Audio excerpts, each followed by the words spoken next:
ఆ వైఎస్ఆర్ కిట్ లో ఉన్నటువంటి ఆ 5 రకాలు ఇది ఒక రకం రాగిపిండి. ఈ రాగిపిండితో జావ కాసుకోవచ్చు, లడ్డూలు తినొచ్చు, లడ్డూలు ఏవి ఇవి లడ్డూలు చేయొచ్చు. తర్వాత మీకు ఇచ్చేటువంటి ఆ బేసన్లు చిక్కీలు ఇంట్లో కూడా ఆ పొడి చేసుకొని ఈ రాగిపిండి కలుపుకొని మిక్సీ పెట్టుకొని చక్కగా కొద్దిగా ఆయిల్ అలా ఆయిల్ వేస్తున్నారు కదా మీకు, ఆ ఆయిల్ కూడా 5 గ్రాములు వేసుకొని లడ్డు చేసుకొని రోజుకి ఒక లడ్డు మీ కోడలో మీకు ఒక వారసుని ఇచ్చినప్పుడు లేకపోతే ఒక వారసులు ఇచ్చినప్పుడు మీరు ఎంత ఆనందంగా ఉంటారు. కానీ మీరు కూడా ఏంటంటే ప్రేమతో మీ కోడల్ని కూతురులాగా భావించి మీరు ఇచ్చేటువంటి ఆహారాన్ని అంగన్వాడీలో ఇచ్చేటువంటి అదనపు పోషణ అంటే మీకు ఫుల్గా ఇచ్చేట్లు అదనంగా మేము తినేటువంటి ఆహారానికి అదనంగా మేము ఇస్తున్నాం. ఆ ఆహారాన్ని మీరు జాగ్రత్తగా మీ కోడలకి మీ కూతురికి మీరు పెట్టాలి. ఓకేనా? అలా పెట్టండి. మరలా ఇటువంటి పోషణ పక్వాడ కార్యక్రమాలకు మీరు అందరినీ పిలిచినందుకు మీ అందరికీ మా అంగన్వాడీ టీచర్స్ అందరి తరఫున మీకు నిండు హృదయపూర్వక వందనాలు చెల్లిస్తూ మరి ముఖ్యంగా ఇలాంటి ప్రోగ్రాంలు మీరు అందరూ కూడా మాతో సహకరించవలసిందిగా మేము కోరుతున్నాం.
అదేంటి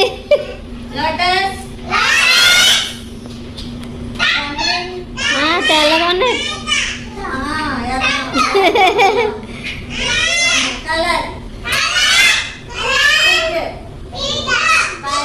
నెహ్రూ గారికి జవహర్ నెహ్రూ గారికి వెరీ గుడ్.